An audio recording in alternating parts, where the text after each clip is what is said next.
Bienvenidos a su programa Respuestas Apologéticas, un espacio en donde desde la razón daremos respuesta a sus dudas sobre la fe. Mi nombre es Dante Urbina, apologista católico, y bueno, voy a acompañarlos en este viaje. Vamos a las preguntas. La pregunta, ¿qué sentido tiene que Dios nos haga libres para pecar? Es una pregunta que no tiene sentido porque se basa en una premisa que es errada. La premisa de que la libertad se nos habría dado para pecar. Esto es incorrecto.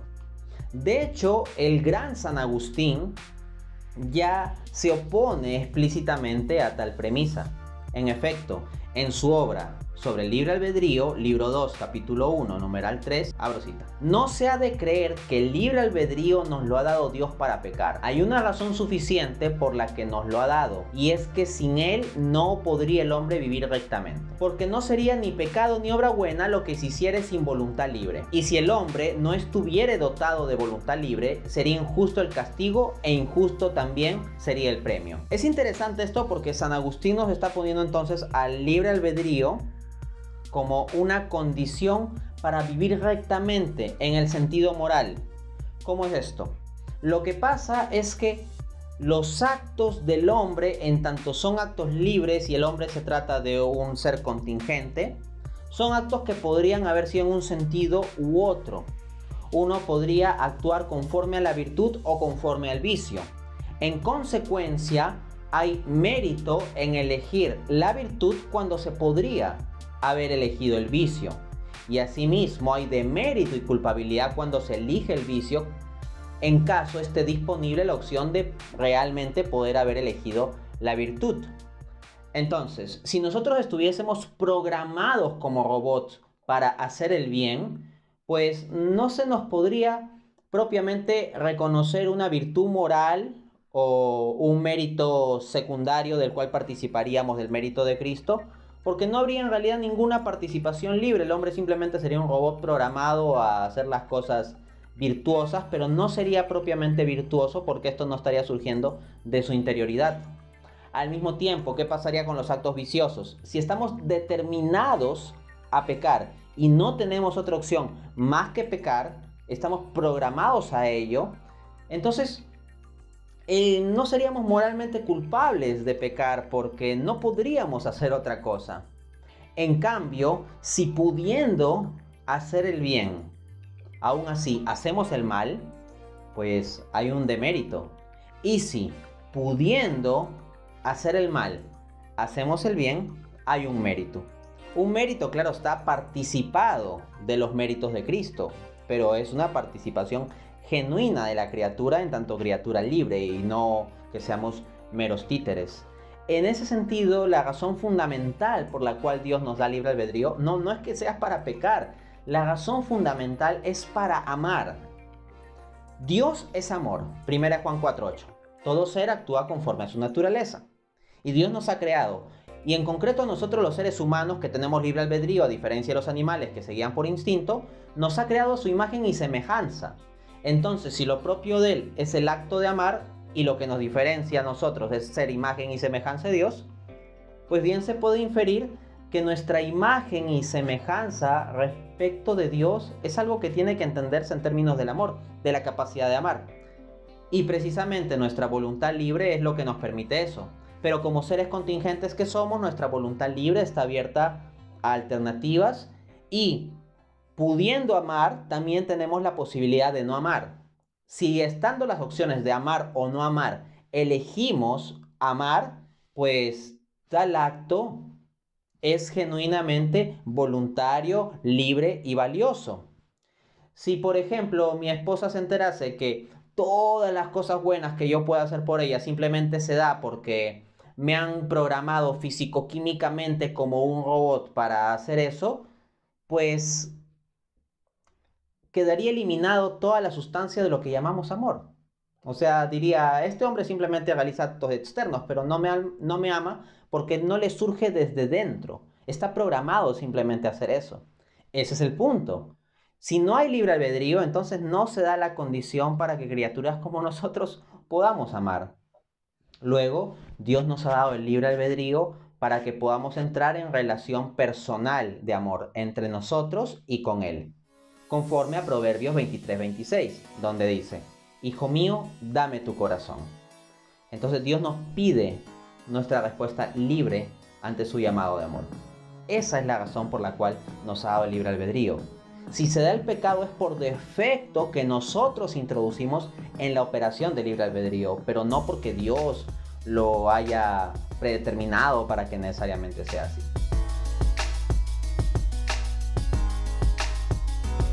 Aquí en la pregunta hay una premisa errada.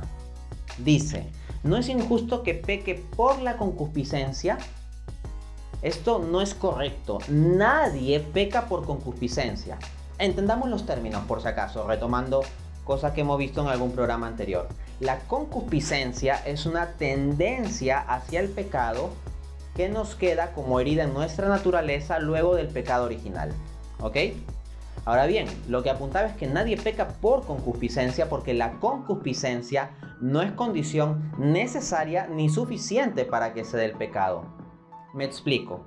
Hay personas que sufren la tentación, que tienen ganas eventualmente en su carnalidad de cometer un pecado, pero con el discernimiento del Espíritu, la ayuda de la gracia de Dios, la conciencia y el combate consigo mismos, no pecan, no caen en la tentación. Entonces la tentación está en su carne, está la concupiscencia, pero se demuestra que no es condición suficiente para el pecado, en tanto hay personas que tienen la concupiscencia, porque todos tenemos la herida del pecado original mientras estamos en esta tierra, lamentablemente. Entonces está presente la concupiscencia, pero no necesariamente surge el fruto podrido del pecado, ¿ok? No es condición suficiente. Y tampoco es condición necesaria, porque Adán y Eva, nuestros primeros padres, ciertamente cayeron en pecado, traicionaron a Dios, desobedecieron a Dios, pero ellos fueron creados en un estado de justicia original, de integridad. Ellos no tenían la concupiscencia, ellos no tenían una tendencia hacia el pecado. En consecuencia, si la concupiscencia no es condición ni necesaria ni suficiente para que se dé el pecado, entonces no podemos decir que alguien peca por concupiscencia. Lo que se da es que si uno peca es porque cede a la concupiscencia en tanto no se aferra a la gracia de Dios. Claro que si tú quieres entrar a esta batalla de los sentidos con tus solas fuerzas, vas a perder. Porque precisamente lo que está en juego es que tu naturaleza no está íntegra, sino está herida. Y adicionalmente, el solo hecho de que seamos como somos, muchas veces lleva a que incluso estando en estado de gracia y con muy buenas condiciones, lleguemos a traicionar a Dios, así como lo hicieron Adán y Eva. También podemos hacerlo nosotros. El Catecismo de la Iglesia Católica, en el numeral 1264, explica lo siguiente: la concupiscencia dejada por el combate no puede dañar a los que no la consienten y la resisten con coraje por la gracia de Jesucristo. La mera concupiscencia no basta para que uno peque, porque si no se consiente la concupiscencia, o sea, la concupiscencia se siente, el impulso carnal se siente, pero si no lo consientes, es decir, si no le das el asentimiento con tu voluntad, no te va a llevar a pecar. Y aférrate a la gracia de Jesucristo. Esa es la clave. Porque, conforme nos dice el apóstol Pablo en 1 Corintios 10:13, no os ha sobrevenido ninguna tentación que no sea humana. Pero fiel es Dios, que no dejará que seáis tentados más allá de lo que podéis resistir, sino que junto con la tentación os dará también la salida para que podáis soportar. Entonces, nosotros tenemos la debilidad del pecado, la concupiscencia, estas malas tendencias. Pero lo que se nos promete es que Dios nos da a todos la gracia suficiente para que podamos resistir la tentación. No estamos determinados a caer en todas las sugerencias que nos haga la concupiscencia. Entonces, es importante que en esto recordemos o notemos que el principal valor para la santidad no es el esfuerzo. El principal valor para alcanzar la santidad, y Dios quiere que seamos santos, no simplemente buena gente, es la humildad. Y la humildad se entrena en tanto desconfiamos de nuestras propias fuerzas y confiamos en la gracia de Dios. Si uno cree que está firme por sus propias capacidades, inteligencias o sus propias fuerzas, debe tener cuidado, conforme a lo que apunta 1 Corintios 10:12. El que se crea firme, tenga cuidado que no caiga. Pensemos, por ejemplo, en el caso del apóstol Pedro, envalentonado en Mateo 26:35, dice: aunque tenga que morir contigo, jamás te negaré. Todos los discípulos dijeron también lo mismo. Entonces Pedro estaba muy confiado de sus propias fuerzas. Pero ¿qué pasó al final? Ya lo sabemos. Y sobre esto reflexiona Ana Catalina Emmerich en su libro La amarga pasión de Cristo. Nuestro Señor lo dejó abandonado a sus propias fuerzas y Pedro fue débil, como todos los que se olvidan sus palabras. Velad y orad para que no caigáis en tentación. Entonces, frente a la fuerza de la concupiscencia, lo que tenemos es el don más grande de la gracia, y vayamos a esa gracia. Ya nos lo dijo Jesús, Juan 15:5. Ustedes no podéis hacer nada sin mí. Entonces dependemos de Él. Y en la medida en que tomemos conciencia de eso, en lugar de estarnos quejando de que tenemos la concupiscencia, más bien aferrémonos al don de la gracia, y eso nos dará la humildad que nos llevará al reino de los cielos, así como niños. Porque dice Mateo 18:3, en verdad les digo que si no se convierten y se hacen como niños, no entrarán en el reino de los cielos. La clave es la humildad, ser como niños. Esta cuestión es interesante. Tenemos un conjunto de ejércitos enfrentados en una guerra. El soldado del país A o del bando A y el soldado del país B o del bando B. Ahí enfrentados. Si un soldado matase al otro, ¿se trataría de un pecado? Aquí lo que hay que dilucidar es que hay formas, circunstancias y contenidos que hay que tener en cuenta para evaluar tal acto moral.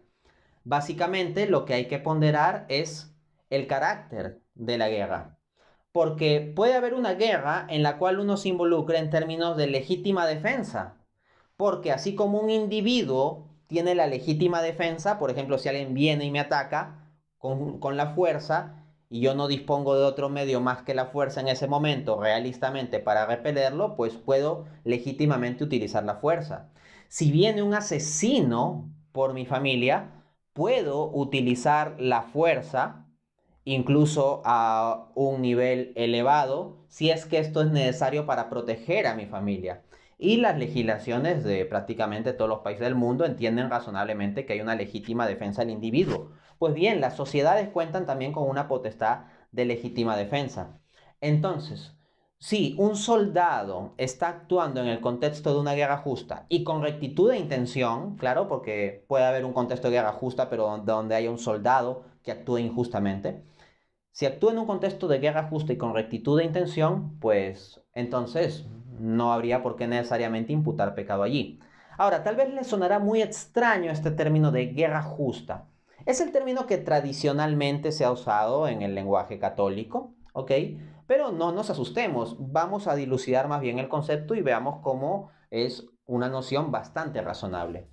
Catecismo de la Iglesia Católica, numeral 2309, dice: se han de considerar con rigor las condiciones estrictas de una legítima defensa mediante la fuerza militar. La gravedad de semejante decisión somete a esta condiciones rigurosas de legitimidad moral. Es preciso a la vez: 1. Que el daño causado por el agresor a la nación o a la comunidad de las naciones sea duradero, grave y cierto. 2. Que todos los demás medios para poner fin a la agresión hayan resultado impracticables o ineficaces. 3. Que se reúnan las condiciones serias de éxito. 4. Que el empleo de las armas no entrañe males y desórdenes más graves que el mal que se pretende eliminar. El poder de los medios modernos de destrucción obliga a una prudencia extrema en la apreciación de esta condición. Estos son los elementos tradicionales enumerados en la doctrina llamada de la guerra justa. Entonces la Iglesia es muy rigurosa en considerar esto y dice que tienen que cumplirse todas esas condiciones a la vez. Así que eso es lo que hay que tener en cuenta. Y bien, eso es lo que hemos visto por hoy. Nos vemos en un siguiente programa.